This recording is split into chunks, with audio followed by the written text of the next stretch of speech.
Hi guys, welcome back to another video. Today I'm going to show you how I created this micro-SaaS in literally 2 hours max. And I'm going to show you my workflow, my process, and how you can do the same for your own ideas, your own projects, and your own products. So I created an AI font suggester, and basically what it does is that you input your prompt. So you describe your project, for example this, I need elegant fonts for a luxury fashion brand website. And you click on generate suggestions. So I'm going to do that now. I need an elegant font for a luxury fashion website. Click on generate suggestions.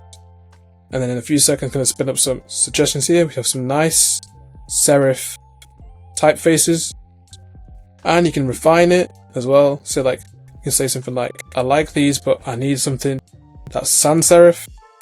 And you can also click on generate font pairings. It's going to give you some heading and body text pairings here, as you can see. So I created this using Lovable and some other tools which I'll show you. And I'm going to show you through my entire workflow so you can do the same for your own ideas. Now the first thing I did is I did a little bit of a brain dump into an LLM. So I used ChatGPT. For some reason it won't let me scroll back to the top, but this is basically one of the first few conversations or prompts. So basically I told it I want to create an AI font suggester that does these two main things: suggest fonts based on a user's use case, find similar free fonts. So you don't want to really pay for a custom font from an external website or person. When you're just starting out your business, you can only use like free fonts that you can find on maybe Google Fonts or FontShare. So in this case I chose to stick with Google Fonts, so we're going to suggest Google Fonts, and if you find a paid font that you like, you can use my tool to find similar Google fonts and Google alternatives that will do or look pretty similar to the custom font that you want. So this idea came about. I was in a call with some other designers and developers and some builders, and basically we realized that there was a gap in the market. There's no AI-powered font tool out there that suggests fonts using AI, using the user's use case. There's a specific gap in the market, and also a friend that was building something wanted a custom font, but he was unable to get it, and I provided and suggested a similar font basically by going into ChatGPT and Gemini, and I simply asked, can you find a font that's similar to this but on Google Fonts and free? And with some prompting and some tweaking, I managed to find a font that was very similar. So you can see here that ChatGPT is breaking down the flow. This is what ChatGPT is perfect for in products phase, in product building, in a design phase and research. It's really good at breaking down the user flow and generating user flows and breaking it down into concise steps. And then I asked it to give me a prompt, and it can give me a prompt that I can paste into my AI builder to create this. And also I asked it for some suitable names, had to tweak them, try and make them more modern, more catchy, until I landed on Typeva, which I like.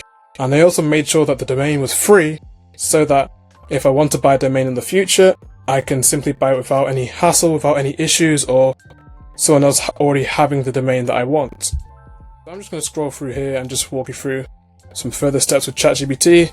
So here we're just finding the name, we've got the name, and then I was originally thinking about designing this, but I decided to just design one screen and then use that one screen as context and reference to design the rest of the entire app. So I'm going to show you exactly what I did. So this is exactly what I did. I simply went and I got a prompt from ChatGPT.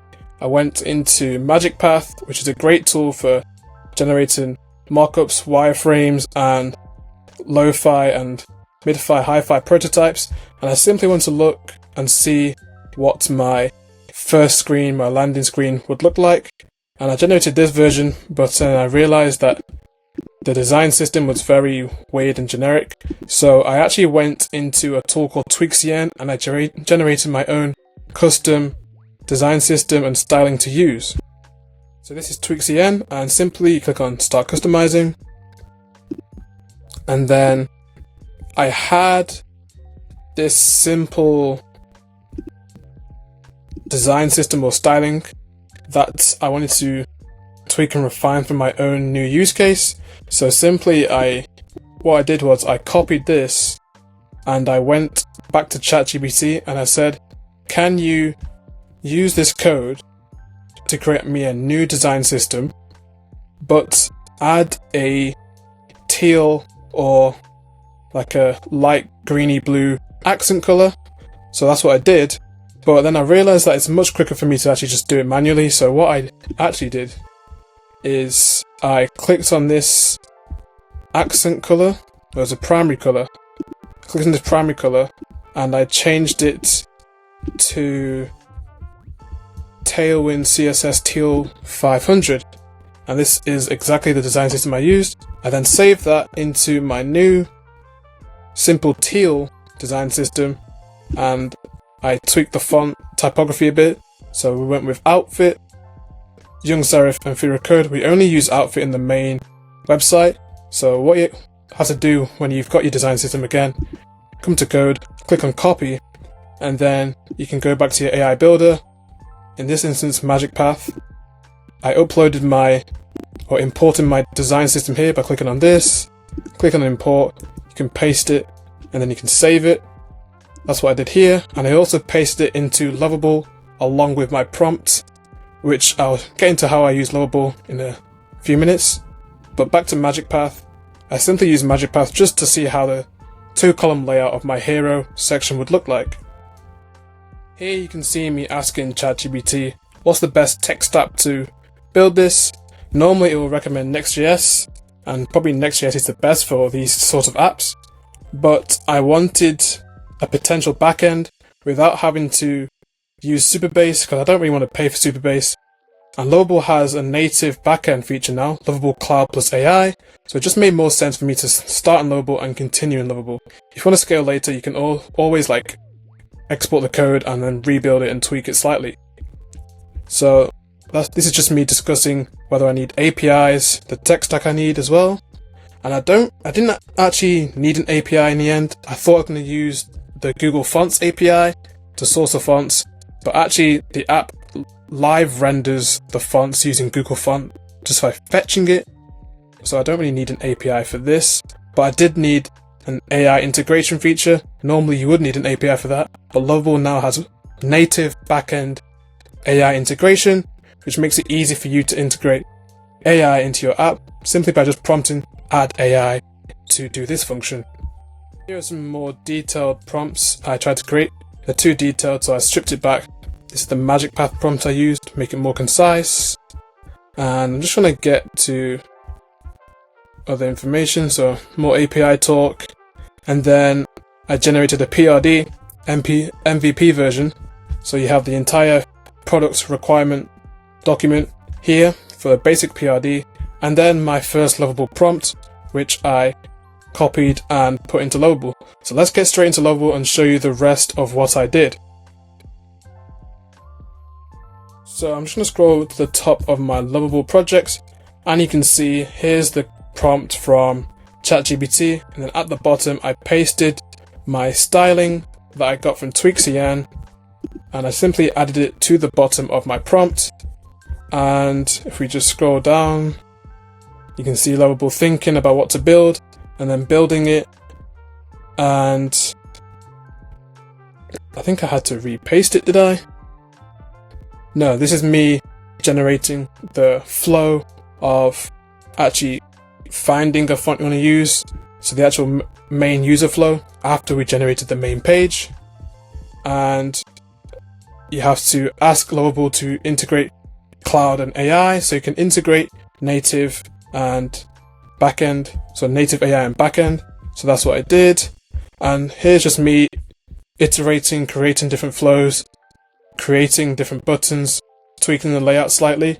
and we managed to end on something like this. I must say though, I did use Cursor a little bit as well as Lovable, just so I can save some of my Lovable credits, because I don't want to waste all my Lovable credits, and I've got a Cursor subscription, so I did actually export this to GitHub, move it to Cursor, let Cursor generate a few things, bring it back to Lovable. Lovable handles the backend, so we need to do all the backend and AI stuff using Lovable as well. Another thing you can do with these AI tools, you can ask them what features will be good, and it suggested this AI font pairing gallery. So we have a lot of different font pairings that people can use for inspiration for the app, really just to avoid using something that's generic. So we've got lots of different font pairings here, which may be useful for people just to have an idea and get inspiration from. And then we also have this, when you go to home, find alternatives, the second flow. So if you want to find an alternative, so let's say you have a font that's not on Google Fonts or is paid. In this instance, I'm going to use Helvetica. I'm not sure if it's paid, but I just know it's not on Google Fonts.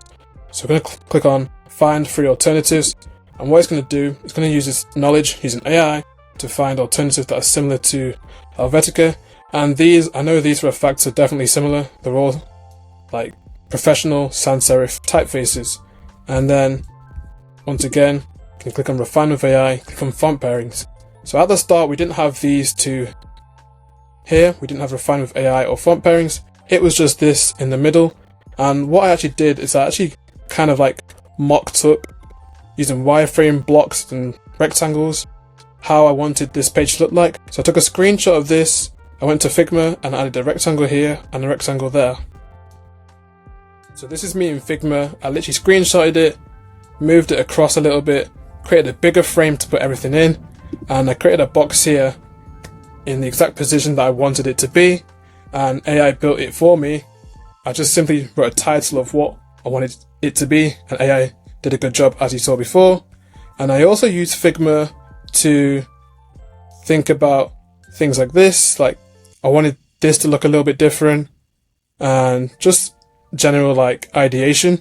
And then to create the logo as well, I feel like Figma has become the new Adobe Illustrator for me, and then AI builders and AI design tools have become the new Figma. So I like that shift in design. I don't know if you guys have anything similar. Let me know in the comment section down below anyway. But this is the logo I ended on. I wanted something that looked like a typing cursor, can't remember the technical name. And eventually we iterated, we ended on something like this. And what I did is I just saved that as an image and I used it in my global build. And I also made some favicons here, which are the little icons you see at the top of the search bar. And then finally in Lovable, we created an open graph image or a social media image, which is the image that displays when you copy and paste your URL link into like a social media page, which I'll show you in a second. So in Lovable, if you click on this publish button, what you're going to see is a website address, advanced info as well. And this is where you can add your favicon here, add your title, your description. You can use AI to generate this if you're stuck.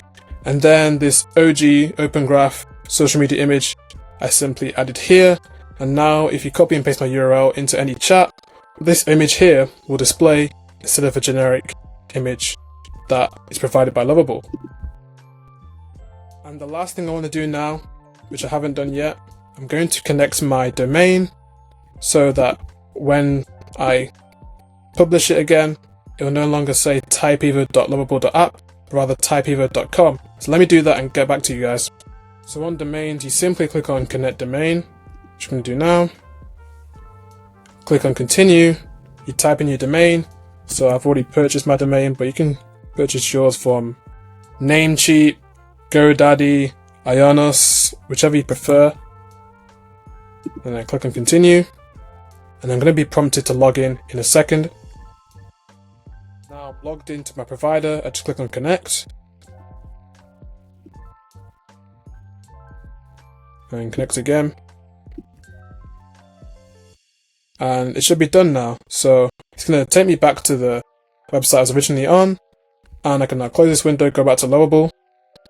And it's now configured. It's that simple to connect a domain inside of Lovable. Now this can take from a few minutes to a few hours to be finally synced and configured. When it does, you'll see that my domain is now typeeva.com. So let me just go through some of this Lovable stuff again, or in more detail. Here I'm just simply debugging a few things. Sometimes, or early on in the process, the actual AI feature where you can refine your suggestions. Let me just do this just to show you.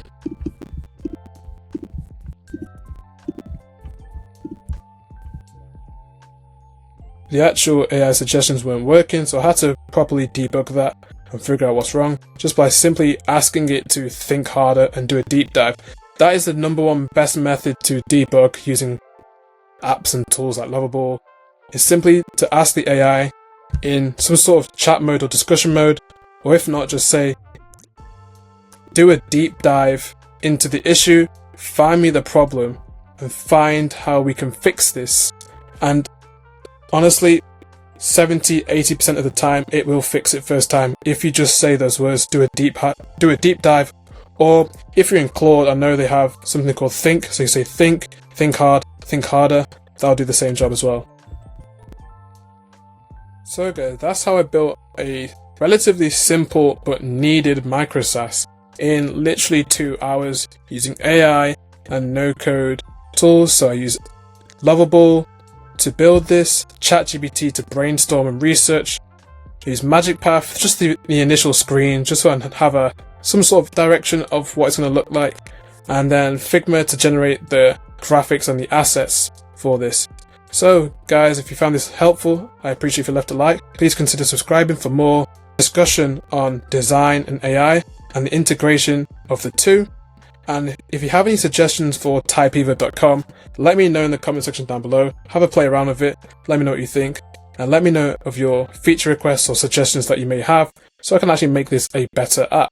So thank you guys for watching, and I'll see you guys in the next video.